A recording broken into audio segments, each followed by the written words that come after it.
हो तो मैं गोपाल श्रीवास्तव आप सभी का स्वागत करता हूं हिंदी मीडियम के नंबर 1 चैनल शुभम क्लासेस पर। तो आइए दोस्तों, अभी तक हम लोगों ने जितनी चीजें पीछे पढ़ चुके हैं क्लास 12th की केमिस्ट्री रासायनिक बल गतिकी में, आज हम लोग पढ़ेंगे वेग स्थिरांक के बारे में, वेग नियम के बारे में। क्या होता है वेग स्थिरांक, क्या होता है वेग नियम और क्या होता है द्रव्य अनुपातिक क्रिया का नियम। तो आइए दोस्तों स्टार्ट करते हैं आज के इस शानदार क्लास को।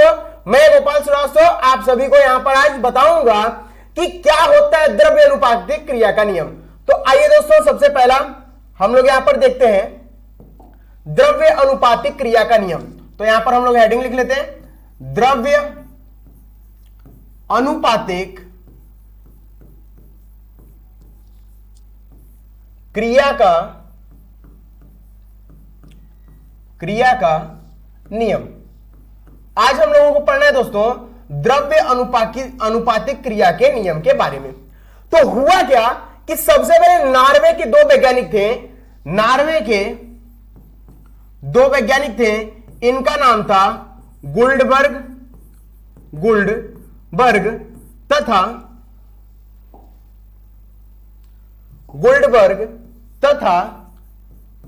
वागे।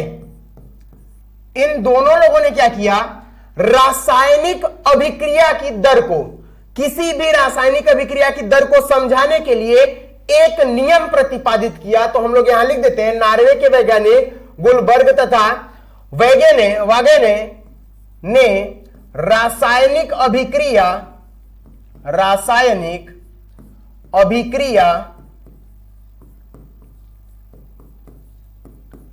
की दर को समझाने के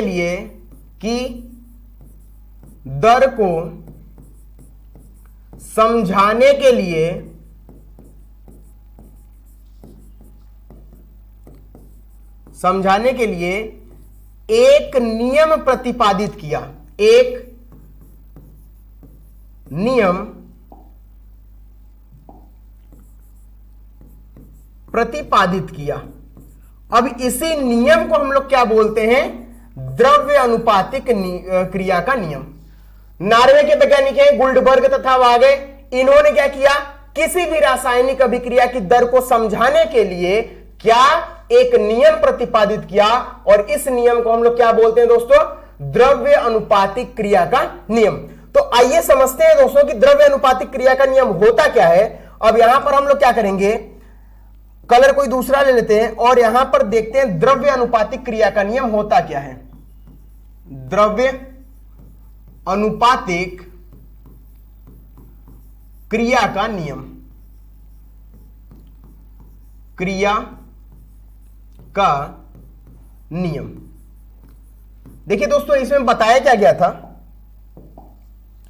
इसमें बताया गया था सामान्य या स्थिर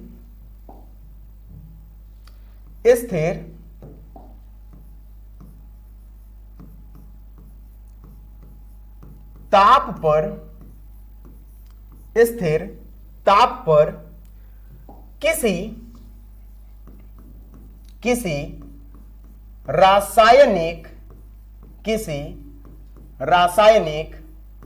अभिक्रिया की दर, किसी रासायनिक अभिक्रिया की दर अभिकारक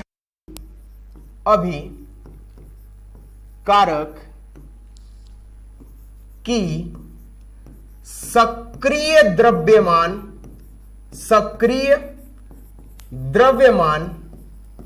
या द्रव्यमानों के गुणनफल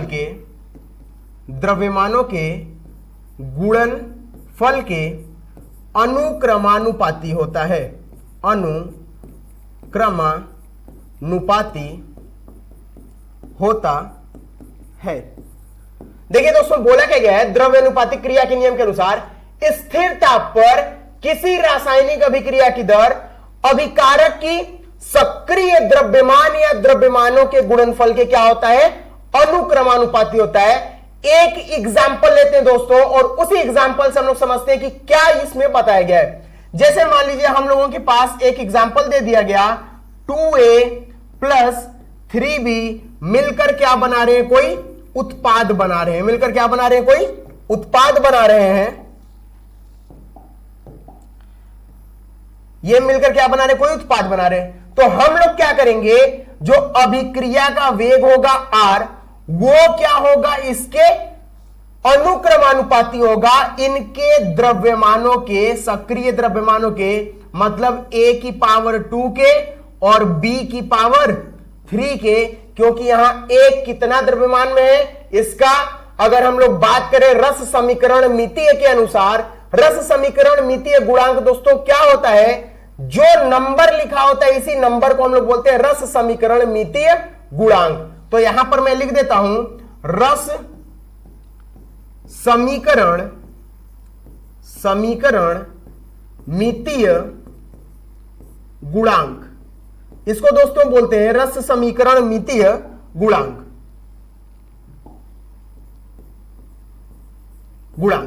अब जैसे यहां रस समीकरण मितीय गुणांक कितना है, 3, b का 3 है, a का कितना है, 2 है।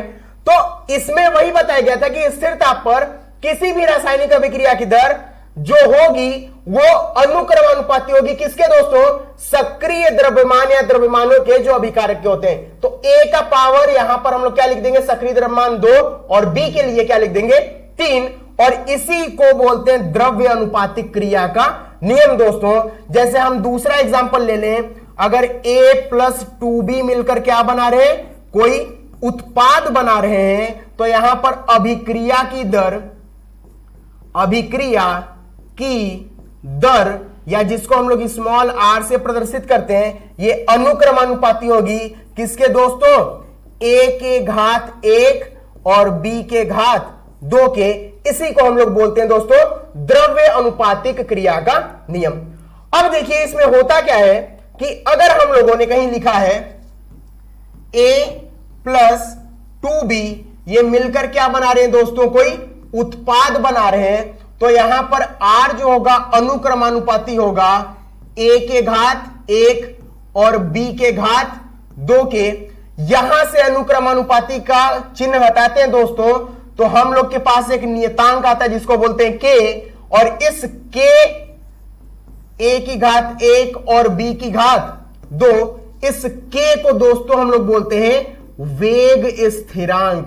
याद रखिएगा दोस्तों, इसी k को बोला जाता है वेग स्थिरांक। अभी एक एक चीज इसके बारे में बात करेंगे कि क्या होता है वेग स्थिरांक, इसका मात्रक क्या होता है, लेकिन अभी आप लोग केवल इतना याद रखिए कि जो k होता है अनुक्रमानुपाती चिन्ह हटाने पर एक नियतांक आता है, इस k को हम लोग क्या बोलते हैं, वेग स्थिरांक बोलते हैं दोस्तों।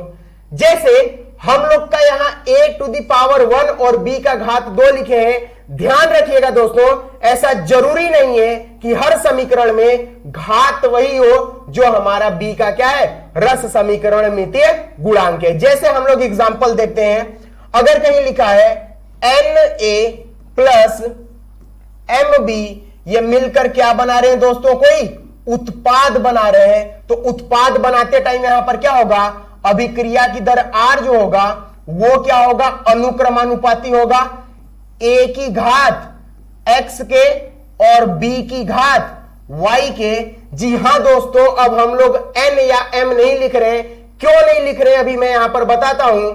अब यहां पर क्या हो जाएगा, r बराबर अनुक्रमानुपाती चिन्ह हटाएंगे तो एक नियतांक दोस्तों k आ जाएगा, और यहां पर a की घात x और b की घात क्या हो जाएगा दोस्तों, y हो जाएगा। ध्यान रखिएगा, ऐसा जरूरी नहीं है, ऐसा जरूरी नहीं है कि a व b के घातांक, a व b के घातांक रस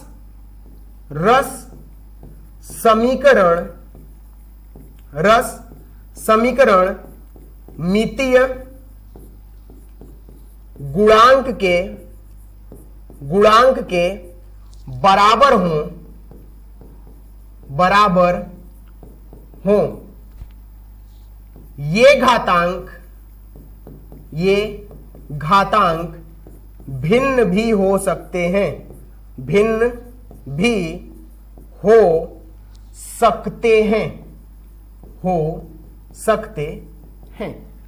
ध्यान रखिएगा दोस्तों, अगर कोई अभिक्रिया लिखा है Na+Mb मिलकर कोई उत्पाद बना रहे हैं, तो यहां पर क्या होगा, जो अभिक्रिया का वेग होगा वो अनुक्रमानुपाती होगा, जैसा कि हम लोग द्रव्य अनुपाती क्रिया के अनुसार हम लोग समझ रहे हैं कि R डायरेक्टली या अनुक्रमानुपाती होगा A की घात x और B की घात y के। जी हां दोस्तों, ऐसा जरूरी नहीं है कि यहां पर A और B का घात वही हो जो इनका क्या है, रस समीकरण मिति है।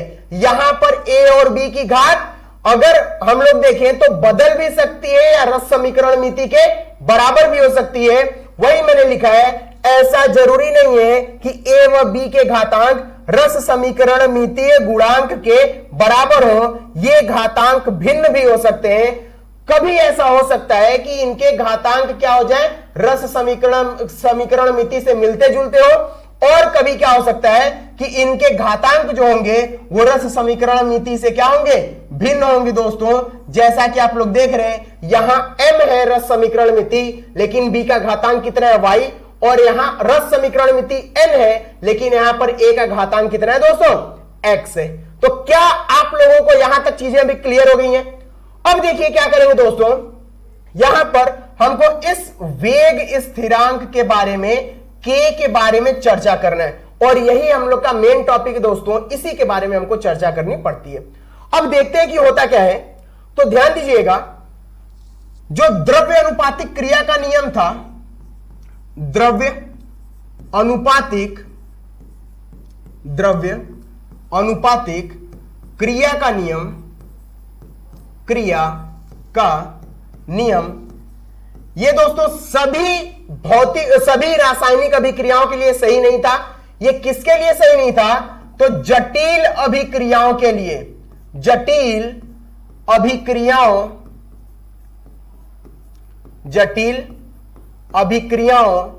के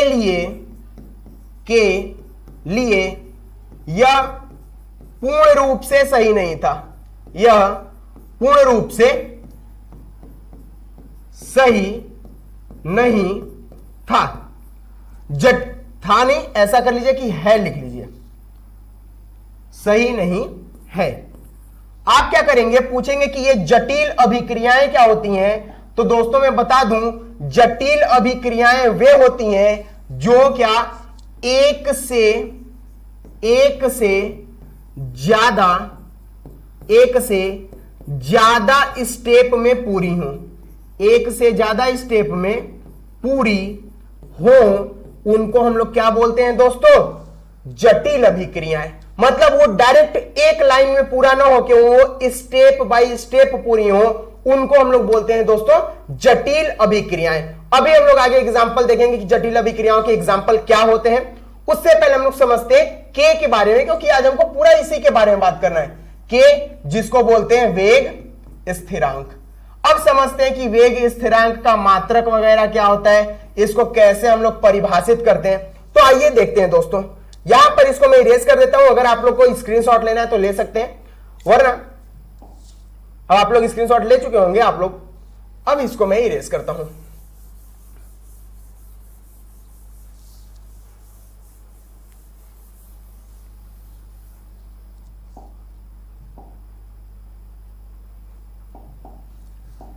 देखिए दोस्तों, जो के होता है, अब इस के के बारे में हमको चर्चा करना है। तो हम लोगों ने बोला कि आर जो होता है वो बराबर होगा के और ए की घात एक्स और बी की घात वाई के। अभी आप लोगों को बताया गया है। अब इसमें क्या होगा दोस्तों, जब हम लोग यहां पर ये कोई भी इस प्रकार का कोई भी समीकरण देखते हैं तो इसको हम लोग बोलते हैं वेग नियम। क्या बोलते हैं दोस्तों, वेग नियम बोलते हैं। जैसे हम लोग अगर कहीं दिया जाए अभिक्रिया का वेग बराबर के और ए की घात एक्स और बी की घात वाई। मैंने बताया था अभिक्रिया का वेग किस पर निर्भर करता है, अभिकारक पर दोस्तों, तो यहां पर क्या हो जाएगा, माइनस डी और आर बटे डी टी बराबर यहां पर हो जाएगा के और ए की घात एक्स और बी की घात वाई। अब ध्यान से देखिएगा दोस्तों, मैंने इसी चीज को लिखा है, अभिक्रिया का वेग जो था के ए की घात एक्स बी की घात वाई। इसको अगर मैं समीकरण 1 और इसको समीकरण 2 बोल दूं तो यहां पर क्या होगा दोस्तों, यहां पर समीकरण 1 और 2 इन दोनों को हम लोग क्या बोलते हैं, वेग नियम बोलते हैं। क्या बोलते हैं दोस्तों, वेग नियम बोलते हैं। समीकरण 2 जो है इसको दोस्तों बोलते हैं हम लोग अवकल वेग समीकरण। अभी आगे इसका बहुत ही महत्वपूर्ण यहां पर काम है, अवकल वेग समीकरण। जब हम लोग अभिक्रिया की कोटि पढ़ेंगे तब इसके बारे में हम लोग महत्वपूर्ण जानकारियां वहां पर पढ़ेंगे। तो ध्यान दीजिएगा, इन दोनों को हम लोग बोलते हैं वेग नियम। केवल दूसरे वाले में ये जो फॉर्म है इसको हम लोग बोलते हैं अवकल वेग समीकरण। और यहां पर दोस्तों जो के है, इस के को हम लोग बोलते हैं वेग स्थिरांक। वेग स्थिरांक बोलते हैं दोस्तों, इसको बोलते हैं रेट कांस्टेंट। Rate constant. अब देखिए यहां से हम लोग का कहानी स्टार्ट होता है। अभी तक तो केवल हम लोग कहानी समझ रहे थे, अब यहां से हमको खुद उस कहानी को क्या करना है, बनाना है। अब कैसे होगा, तो अब यहां से हम लोग स्टार्ट कर दिए पढ़ाई करना। अभी तक जितनी कहानियां थी हम लोग सब समझ चुके हैं। अब देखिए यहां से हम लोग का स्टार्ट हुआ है, तो मैं क्या करता हूं, थोड़ा सा यहां से इनको इरेज कर देता हूं।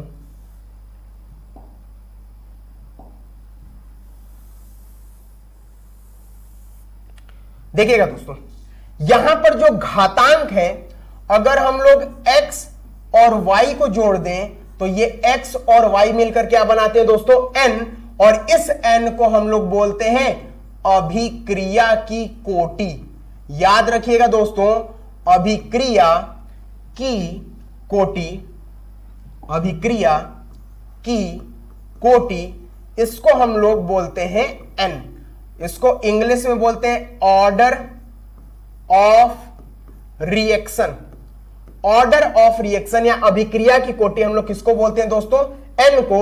ये मिलता कहां से है, जब हम क्या करेंगे, a और b के घातांकों को जोड़ देंगे तो जोड़ने पर n आता है, और इस n को ही हम लोग क्या बोलते हैं दोस्तों, अभिक्रिया की कोटि बोलते हैं, ऑर्डर ऑफ रिएक्शन बोलते हैं। अभी अभिक्रिया की कोटि बहुत प्रकार की हो सकती है। शून्य अभिक्रियाएं हो सकती हैं, प्रथम कोटि की, द्वितीय कोटि की, 1/2 1/2 कोटि की, -1/2 कोटि की, तृतीय कोटि की, कोई भी हो सकती है। अब हमको पता करना होता है कि के बारे में तो समझ गए, अभिक्रिया की कोटि के बारे में समझ गए। अब समझेंगे कि के होता कैसे है, इसका मात्रक क्या बताते हैं हम लोग, कैसे पता करेंगे कि कोई अभिक्रिया किस कोटि की है। तो इसको पता करने के लिए दोस्तों हमको यहां जरूरत होता है मात्रक का, और उस मात्रक को हम लोग समझेंगे। तो देखिए दोस्तों, मात्रक क्या होता है, हम अभी बताए थे कि जो अभिक्रिया का वेग होता है, जो अभिक्रिया का वेग होता है वो क्या होता है दोस्तों, के, इसको हम लोग वेग स्थिरांक बोलते हैं, और a की घात x और b की घात y, इसको हम लोग पूरा बोलते हैं वेग नियम। अब अगर हम लोग यहां से देखें तो क्या दोस्तों इसको ऐसे लिख सकते हैं, अभिक्रिया का वेग बटे में a की घात x और b की घात y बराबर की। ध्यान दीजिएगा दोस्तों, ये a और b है क्या, सांद्रता है, और ये ऊपर में क्या है, अभिक्रिया का वेग है। अगर आपको ध्यान होगा दोस्तों, तो अभिक्रिया के वेग का फॉर्मूला था, वेग का मात्रक था मोल पर लीटर और सेकेंड -1। ये हमारा दोस्तों केवल अभिक्रिया के वेग का मात्रक हो गया। अगर इन दोनों को हम जोड़ें तो a क्या है, सांद्रता है, तो सांद्रता का मोल पर लीटर क्या हो जाएगा दोस्तों, x, और गुणे में है b भी सांद्रता है, तो मोल पर लीटर ये क्या हो जाएगा दोस्तों, y हो जाएगा। अब ये बताइए, अगर हम लोग पढ़े हैं कि कहीं पर भी हम लोग पढ़े कहीं पर भी 10 की घात 2 और 10 की घात 5 हो तो इसको हम लोग क्या कर देते हैं 2 + 5 कर देते हैं, मतलब 10 की घात कितना हो जाता है 7 हो जाता है दोस्तों। यहां पर भी हम वही करेंगे, इसको अगर हम लोग देखें तो लिख सकते हैं मोल प्रति लीटर सेकेंड -1 बटे में, इन दोनों को अगर हम जोड़ दे दोस्तों, ऊपर कर देते हैं, ऊपर करने में आसानी रहेगा।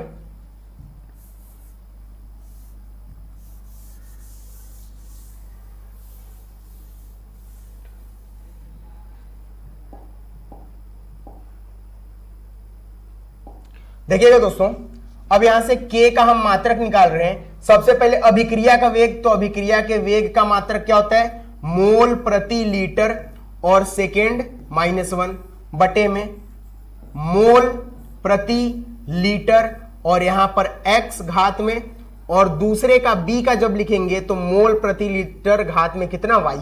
अब इनके घातों को हम आपस में क्या कर देंगे जोड़ देंगे, तो जोड़ने पर क्या हो जाएगा के, जोड़ने पर क्या हो जाएगा मोल प्रति लीटर और यहां सेकेंड -1 बटे में हम लोग क्या लिख देंगे दोस्तों मोल प्रति लीटर और यहां क्या हो जाएगा x + y। अगर ध्यान होगा दोस्तों तो अभी थोड़ी देर पहले हम लिखे थे कि x + y मिलकर क्या बताता है अभिक्रिया की कोटि को बताता है और इसको n लिखते हैं। अब यहां पर हम लोग क्या करेंगे इसकी घात n लिख देंगे, तो हमारा k का मात्रक क्या हो जाएगा मोल प्रति लीटर और यहां पर सेकेंड -1 बटे मोल प्रति लीटर और यहां घात क्या हो जाएगा n। अब इसको दोस्तों अगर हम लोग ऊपर की तरफ भेजेंगे तो ऊपर भेजने पर क्या हो जाएगा, यहां ध्यान से देखिएगा दोस्तों, ऊपर भेजने पर हमारा मोल प्रति लीटर, इसका घात तो 1 है, और इसको जब ऊपर भेजेंगे तो क्या हो जाएगा मोल प्रति लीटर और इसका घात कितना हो जाएगा -n, और गुणे में कौन है सेकेंड -1। अब k का मान क्या हो जाएगा मोल प्रति लीटर और 1 - n और सेकेंड -1, ये हमारा क्या होगा दोस्तों k का मात्रक होगा मोल पर लीटर 1 - n सेकेंड -1, ये हमारा केवल और केवल k का वेग स्थिरांक का मात्रक होगा। समझ में आया है दोस्तों? अगर ये आपको ना समझ में आया तो मैं फिर से इधर एक बार बता देता हूं कि कैसे होता है। मैं इस पूरे चीज को यहां से हटा देता हूं और यहां से ये तो पूरा कॉपी नहीं हो पाएगा, मैं यहां पर लिख देता हूं दोस्तों क्या होता है। अगर k का मात्रक देखूं तो मोल प्रति लीटर, यहां सेकेंड -1 बटे मोल प्रति लीटर x और क्या हो जाएगा मोल प्रति लीटर y। फिर हमने क्या किया इन दोनों को जोड़ दिया तो मोल प्रति लीटर और सेकेंड -1 ऊपर वाला, इन दोनों को जोड़ेंगे तो क्या हो जाएगा मोल प्रति लीटर और x + y। आपको पता है x + y कितने के बराबर होता है n के बराबर, तो k बराबर मोल प्रति लीटर और यहां सेकेंड -1 बटे मोल प्रति लीटर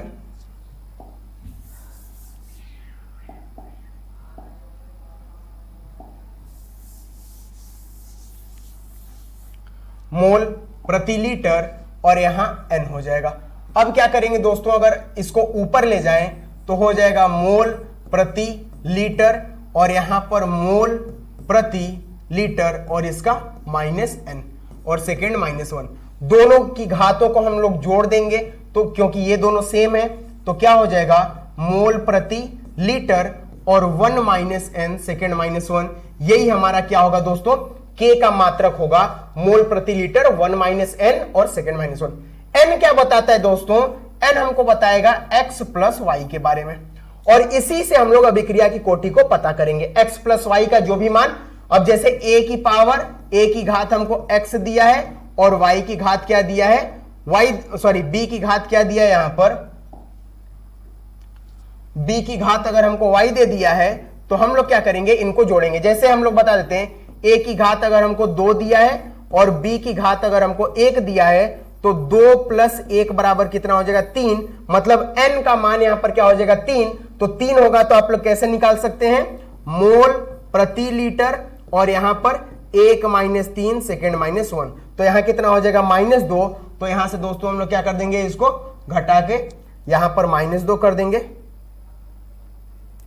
तो यहां पर -2 हो जाएगा, मतलब -2 और सेकेंड -1, ये हमारा क्या हो जाएगा, k का मात्रक हो जाएगा। तो याद रखिएगा k का मात्रक जो होता है वो अलग अलग हो सकता है, क्यों, क्योंकि अभिक्रिया की कोटि जिस हिसाब से होगी उस हिसाब से हमारा k का मात्रक क्या होता रहेगा, परिवर्तित होता रहेगा। दोस्तों k का मान ताप पर भी निर्भर करता है और अभिक्रिया की कोटि के बदलने से इसका मान क्या होता रहता है, मात्रक बदलते रहता है।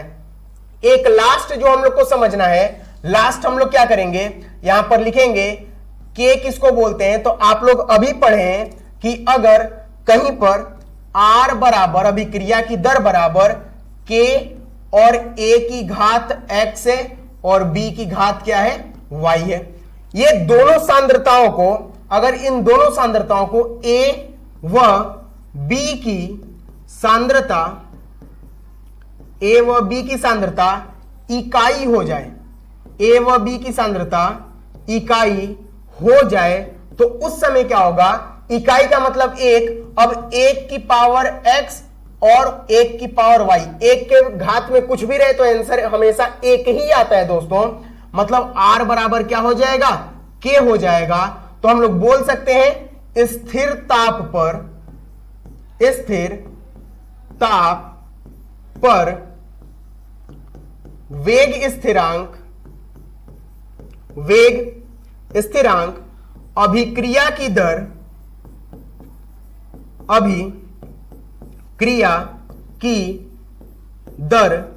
के बराबर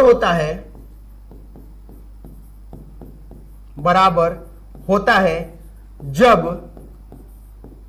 ए व बी न लिखकर हम डायरेक्ट अभिकारक लिख देते हैं, जब अभिकारक या अभिकारी पदार्थों की सांद्रता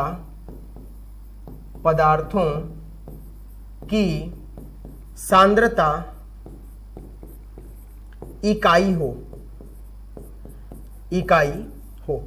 जब अभिकारी पदार्थों की सांद्रता कितनी हो जाए दोस्तों, इकाई मतलब 1 हो जाए, तो उस समय हमारा क्या होगा, अभिक्रिया की दर जो होगा वो वेग स्थिरांक दोनों आपस में क्या होंगे, बराबर होंगे। तो वेग स्थिरांक को हम लोग बोल सकते हैं कि जब अभिकारी पदार्थ की सांद्रता इकाई हो तो उस समय वेग स्थिरांक हमारा किसके बराबर हो जाएगा, अभिक्रिया की दर के बराबर। अब दोस्तों हमारा यहां से अभिक्रिया की दर और वेग स्थिरांक का जितना भी काम था, जितना भी इसके बारे में हमको समझना था दोस्तों, अब समझ चुके हैं। अब हम लोग चलेंगे इस पर आने वाले सवालों पर। यह हमसे पूछा जाता है वेग स्थिरांक के बारे में कि इसका मात्रक बताइए, और मात्रक के साथ साथ ये ताप पर निर्भर करता है कि नहीं, तो आपको बताना होगा हां ये ताप पर निर्भर करता है।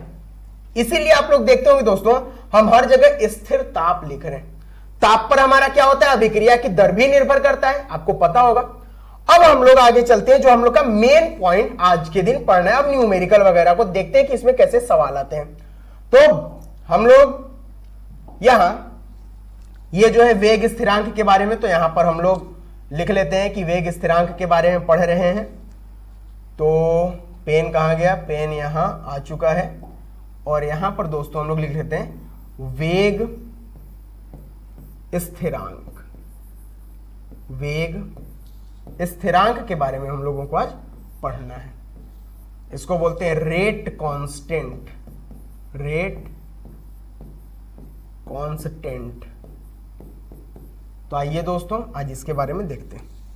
अब नेक्स्ट स्लाइड पे यहां से पहला अगर हम लोग देखें दोस्तों तो लिखा हुआ है वेग नियम के अनुसार अभिक्रिया का वेग अभिकारकों की मोलर सांद्रता के गुणनफल के अनुक्रमानुपाती होता है। वही चीज दोस्तों जो इनका अभिक्रिया का वेग होगा वो इनकी मोलर सांद्रता के क्या होगा, गुणनफल के अनुक्रमानुपाती होगा। जैसे ए और बी हो गए तो इनके गुणनफल के अनुक्रमानुपाती होगा। यदि किसी अभिक्रिया के लिए ए प्लस बी मिलकर क्या बनाते हैं, उत्पाद में अभिक्रिया का वेग ए की सांद्रता की घात पी तथा बी की सांद्रता की घात क्यू पर निर्भर करता है। तो अगर हमारे ए और बी मिलकर कोई उत्पाद बना रहे हैं और उसमें बोला कि अगर ए की जो सांद्रता है वो घात पी पर और जो बी की सांद्रता है वो घात क्यू पर निर्भर करती है, तब क्या होता है, अभिक्रिया का वेग जो होगा वो अनुक्रमानुपाती होगा इन दोनों की मोलर सांद्रताओं के गुणनफल के बराबर। अब यहां से दोस्तों, अब यहां से क्या होगा, हम इस अनुक्रमानुपाती चिन्ह को हटाएंगे तो क्या आ जाएगा, एक नियतांक के आएगा और इस के को हम लोग दोस्तों क्या बोलते हैं, वेग नियतांक बोलते हैं। इस समीकरण को ही अभिक्रिया का वेग नियम कहते हैं। वेग नियम कहते हैं जहां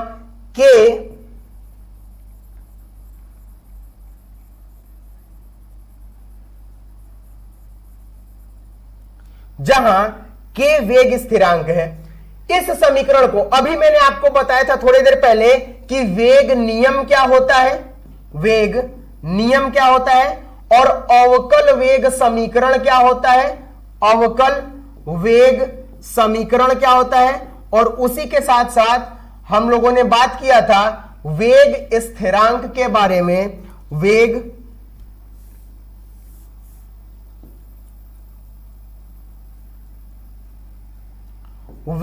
स्थिरांक के बारे में कि क्या होती हैं ये चीजें।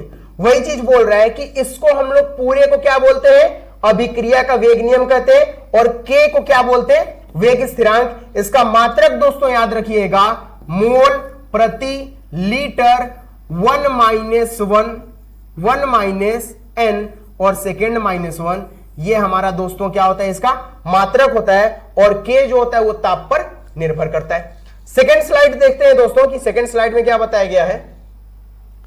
वेग स्थिरांक का मात्रक अभिक्रिया की कोटि पर निर्भर करता है। जैसा कि हमने आप लोगों को पहले ही बताया है कि जो वेग स्थिरांक होता है उसका जो मान होता है वो अभिक्रिया की कोटि पर निर्भर करता है। वेग स्थिरांक का मात्रक मोल प्रति लीटर 1 माइनस एन और सेकेंड -1 होता है एवं इसका मात्रक वायुमंडल। ध्यान दीजिएगा, जब गैस के बारे में कहीं बात किया जाए तो गैस के समय हम लोग का क्या हो जाता है, गैस के समय क्या हो जाता है, वायुमंडल और 1 माइनस एन और सेकेंड कितना होता है, 1 होता है। ठीक है, ये सेकेंड यहां पर -1 क्यों नहीं लिखा है, क्योंकि यहां सेकेंड को किस में रखा है, बटे में रखा है, अपॉन में। उसी बटे को अगर ऊपर करें तो सेकेंड -1 हो जाएगा। जैसा कि आप लोग देख सकते हैं यहां लीटर को ऊपर कर दिया है लेकिन इसको ऊपर नहीं किया है। ठीक है दोस्तों, अब क्या होगा, वेग स्थिरांक के अभिलाक्षणिक गुण, क्या क्या इसके गुण होते हैं। किसी भी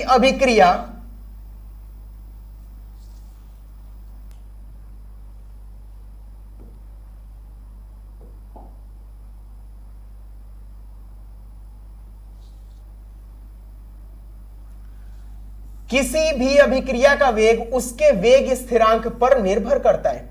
हम बताए थे दोस्तों कि जो R होता है वो K की क्या हो जाता है, बराबर, जब सांद्रता कितनी हो जाए, 1 हो जाए, इकाई हो जाए सबकी। तो यहां पर वेग जो होता है वो किस पर निर्भर करने लगता है, वेग स्थिरांक पर, तथा वेग स्थिरांक का मान बढ़ने पर अभिक्रिया का वेग बढ़ता है। अगर ये बढ़ेगा तो ये भी बढ़ेगा, दोनों एक दूसरे के आमने सामने अनुक्रमानुपाती के रूप में हम इनको मान सकते हैं। वेग स्थिरांक का मान ताप पर निर्भर करता है। अभी आप लोगों को मैंने पहले ही बताया कि वेग स्थिरांक किस पर निर्भर करेगा, ताप पर निर्भर करेगा। ताप वृद्धि करने पर वेग स्थिरांक का मान बढ़ता है। वेग स्थिरांक का मान केवल उन अभिकारकों की सांद्रता पर निर्भर करता है जिनका सांद्रण अभिक्रिया की प्रगति में परिवर्तन नहीं होता है। वेग स्थिरांक का मान केवल उन अभिकारकों की सांद्रता पर निर्भर करता है जिनका सांद्रण अभिक्रिया की प्रगति में परिवर्तित नहीं होता है। ठीक है दोस्तों, अगर जो हमारे क्या होंगे, अभिकारक होंगे, वो जो क्या करेंगे, रासायनिक परिवर्तन करेंगे, उन्हीं को हम लोग क्या करते हैं, सांद्रता या अभिक्रिया के वेग में सांद्रता को लेते हैं। बाकी और किसी हम लोगों को, और किसी अभिकारकों को नहीं लेते हैं। अभी इसका एग्जांपल मैं आगे आप लोगों को दूंगा कि क्या होता है। वेग स्थिरांक का मान तथा मात्रक अभिक्रिया की कोटि पर निर्भर करता है। वेग स्थिरांक का मान तथा मात्रक मैंने बताया है कि इसका मात्रक क्या होता है, मोल पर लीटर, और 1 - n और सेकेंड -1 होता है। यहां पर n क्या है, अभिक्रिया की कोटि है, मतलब ये किस पर निर्भर करेगा, अभिक्रिया की कोटि पर। ये पॉइंट मैं आप लोगों को अभी बताऊंगा क्या होता है। वेग स्थिरांक का मान केवल उन अभिकारकों की सांद्रता पर निर्भर करता है जिनका सांद्रण अभिक्रिया की प्रगति में परिवर्तित नहीं होता है। अभी इस स्टेप को आगे बताया जाएगा कि क्या होता है। अब क्या है दोस्तों, आगे देखते हैं। एक मेन टॉपिक जो हम लोग से पेपर में पूछा जाता है, 1 नंबर में पूछ दिया जाता है कि बताइए अभिक्रिया का वेग और वेग स्थिरांक में क्या अंतर है। तो ध्यान दीजिएगा, अभिक्रिया का वेग ताप बढ़ाने पर बढ़ता है और वेग स्थिरांक भी ताप बढ़ाने पर क्या होता है, बढ़ता है। अभिक्रिया का वेग अगर ध्यान होगा तो अभिक्रिया के वेग को प्रभावित करने वाले कारकों में दोस्तों बताया गया था ताप, दाब, सांद्रता और फिर क्षेत्रफल जो होता है।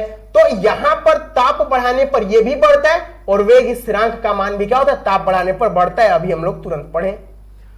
अभिक्रिया के वेग का मात्रक मोल पर लीटर सेकेंड होता है, जबकि वेग स्थिरांक का मात्रक क्या होता है, कोटि पर निर्भर करता है। इसका मात्रक होता है मोल पर लीटर, 1 - n और सेकेंड -1। और केवल उसका बात करें तो उसका कितना हो जाएगा, मोल पर लीटर सेकेंड, या इसी को लिखते हैं दोस्तों मोल लीटर -1 और सेकेंड -1। अभिक्रिया का वेग अभिक्रिया की प्रगति के प्रारंभ में घटता है। आपको पता है कि अभिक्रिया का वेग क्या होता है, धीरे धीरे घटना स्टार्ट हो जाता है, प्रारंभ से घटना स्टार्ट हो जाता है।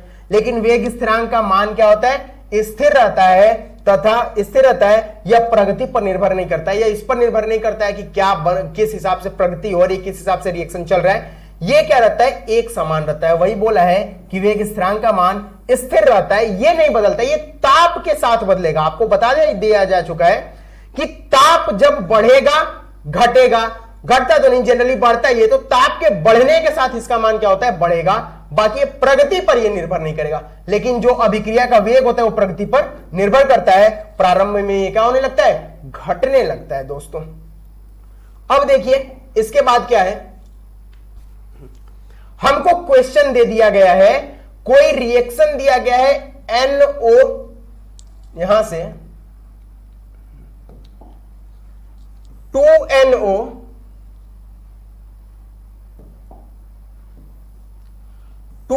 प्लस O2 मिलकर क्या बना रहे, 2NO2 पर किए गए प्रयोग के आंकड़े निम्न प्रकार है। ध्यान दीजिएगा दोस्तों, जो हम लोग अभिक्रिया की कोटि वगैरह बताते हैं वो हम अपने से खुद से नहीं दे सकते, वो हमको प्रयोगों द्वारा प्राप्त होता है। याद रखिएगा, वो प्रयोगों द्वारा हमको दिया जाएगा तभी हम उसको बता सकते हैं, हम अपने से उसके मान को नहीं बता सकते। अब NO का मोल पर लीटर बताया है 0.20, 0.40, 0.20 और 0.40, 4 इसके आंकड़े लिए गए। O2 का कितना दिया गया सांद्रता, 0.20, 0.20, 0.40 और 0.40। प्रारंभिक ये वेग हो जाएगा दोस्तों, प्रारंभिक वेग मोल पर लीटर सेकेंड -1, 0.075, 0.300, 0.150, 0.600। अब हमसे क्या पूछा है यहां पर, इस अभिक्रिया का वेग नियम लिखिए। ठीक है, हमको वेग नियम लिखना है, तो वेग नियम पता है दोस्तों आप लोगों को कि कैसे लिखा जाता है। अब आइए देखते हैं कि वेग नियम कैसे लिखते हैं। देखिए दोस्तों क्या करेंगे, जगह तो यहां पर नहीं है लेकिन इसी में देखते हैं। सबसे पहले R लिखेंगे और फिर लिखेंगे K, और यहां पर क्या लिखेंगे, NO के घात X मान लीजिए हम लिख देते हैं X, और O2 के घात क्या लिख देंगे Y। यहां दो हमारे NO है और O2 है, उन दोनों के घात x और y लिख दिए। ये तो हमारा पहला स्टेप था। अब करेंगे कैसे, तो इसको याद रखे रहिएगा, इसको हम कहीं ऊपर लिख देते हैं,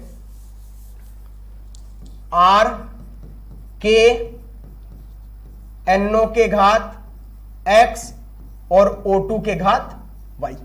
अब हमको क्या करना है, एक एक का मान लेना है। तो मान लीजिए पहला हम लोग लिखें, तो पहला वेग का मान यहां पर कितना दिया है, 0.075 बराबर के, और यहां पर NO लिख देंगे।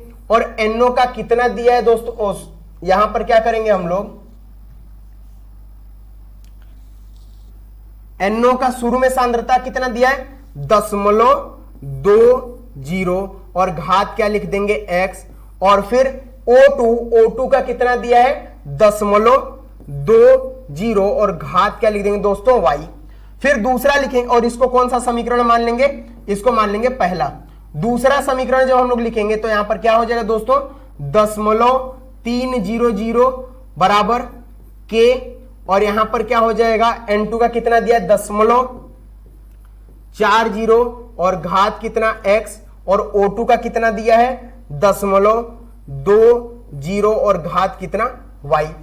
तीसरे का दोस्तों हम लोग बात करेंगे तो 0.150, और बराबर लिखेंगे, और यहां के, और फिर दोस्तों क्या दिया है यहां पर, NO2 का 0.20, और घात क्या लिख देंगे x, और इसका O2 का कितना दिया है दोस्तों, 0.40, और क्या y। फिर यहां पर चौथा दिया है 0.600 बराबर, यहां पर क्या कर देंगे दोस्तों, इसका k को तो वैसे ही लिख देंगे। अब NO2 का मान, यहां NO का मान कितना दिया है, 0.40, तो 0.40, और घात x, और फिर O2 का कितना दिया है, 0.40, और घात y।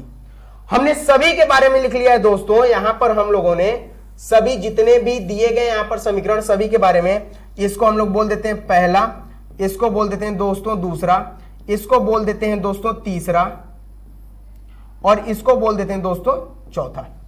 देखिए हमारा होता है R बराबर के NO, मतलब पहले वाले का पावर घात x और दूसरे वाले का y। कुछ भी घात ले सकते हैं, हमको पता नहीं है, अभी घात हमको पता करना है।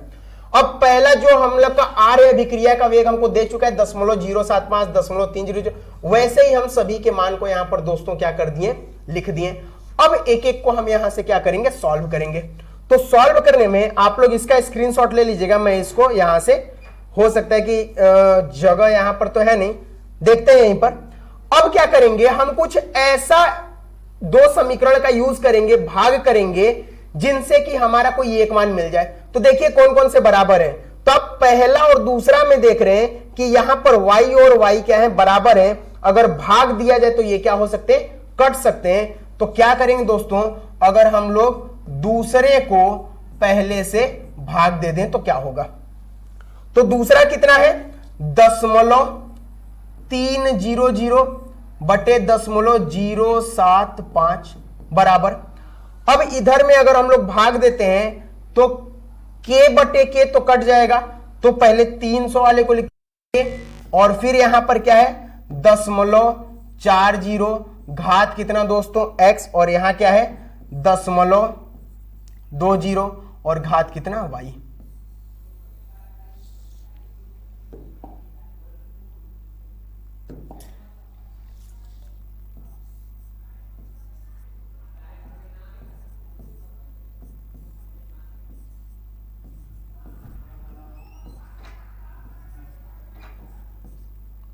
बटे में, अब ध्यान दीजिएगा दोस्तों, 0.75 का क्या है k, और यहां पर क्या है 0.20 घात x, और यहां पर क्या है 0.20 घात y। ये आप देखिए तो ये इससे कट गया, k से k कट गया। अगर इससे काटें तो ये कितने बार में, 2 बार में कटेगा, और इससे कितने बार में कटेगा, 4 बार में। तो 4 बराबर आ गया 2 के घात x। अब इसको भी हमको 2 के घात में लिखना है, तो क्या दोस्तों 4 को 2 के घात 2 लिख सकते हैं, और यहां 2 के घात x है। अब ध्यान दीजिएगा x बराबर यहां पर कितना आ गया, 2 आ गया, तो x का मान हम लोग क्या करेंगे, 2 लिख देंगे। अब x का मान तो हमको 2 मिल गया, y का मान पता करना है। तो कोई भी एक ऐसा हम लोग समीकरण यहां से उठा लेंगे, कोई दो समीकरण जिसमें x का मान कट जाए और हमारे पास क्या बचे, केवल y का मान बचे। तो हम क्या करेंगे, यहां से तीसरे वाले में से तीसरे और चौथे को, अगर चौथा समीकरण हम तीसरे से अगर क्या कर दें, भाग दे दें, तो हमारा किसका मान मिल जाएगा दोस्तों, y का मान मिल जाएगा। और ये y का मान आप लोग ज्ञात करके बताएंगे कि y का मान कितना होता है। क्या करना है, r जो जो हमको दिया हुआ था यहां पे, उस r के मान को हम लोगों ने यहां पर लिख दिया, बराबर k है तो k लिख दिया। अब no की घात x है तो no का जितना दिया था उन सभी को हम लोगों ने लिख दिया और घात x। फिर O2 है तो O2 को हम लोगों ने लिख दिया और O2 की घात y लिख दिया। अब इनसे हमको x और y का मान पता करना है। x का मान तो दोस्तों मिल गया है, आप समीकरण 4 को 3 से भाग देंगे तो किसका मान मिल जाएगा, y का। कल आपका जो क्लास होगा उसमें मैं देखूंगा दोस्तों कि कितने लोगों का आंसर y का आ चुका है। आप लोग अगर आज का क्लास सही से किए होंगे तो इसमें आप लोगों का आंसर जरूर आएगा। अब देखते हैं दोस्तों कि यहां पर क्या बचा हुआ है। ये आप लोगों के लिए होमवर्क है, ये आप लोगों के लिए दोस्तों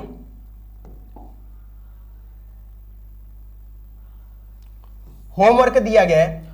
मैं एक मैं इसका थोड़ा हिंट दे देता हूं।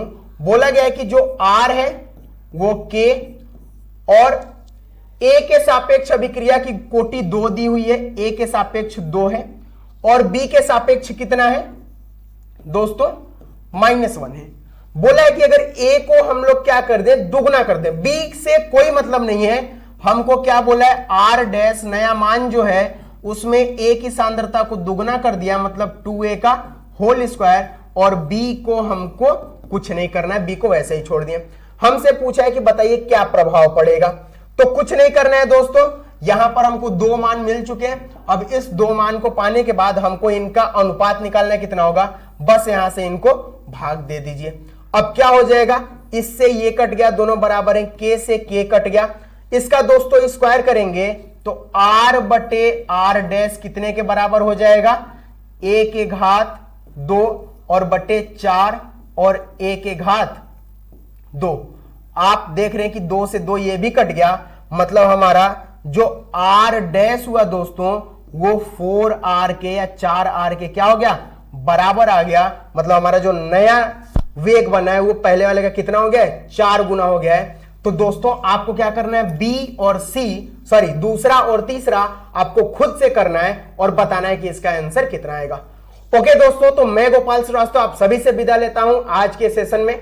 मिलते हैं फिर कल एक नए वीडियो के साथ और एक नए अपने जो भी चैप्टर्स में टॉपिक हैं उन नए टॉपिक्स के साथ। बाकी आज के लिए धन्यवाद, अलविदा दोस्तों।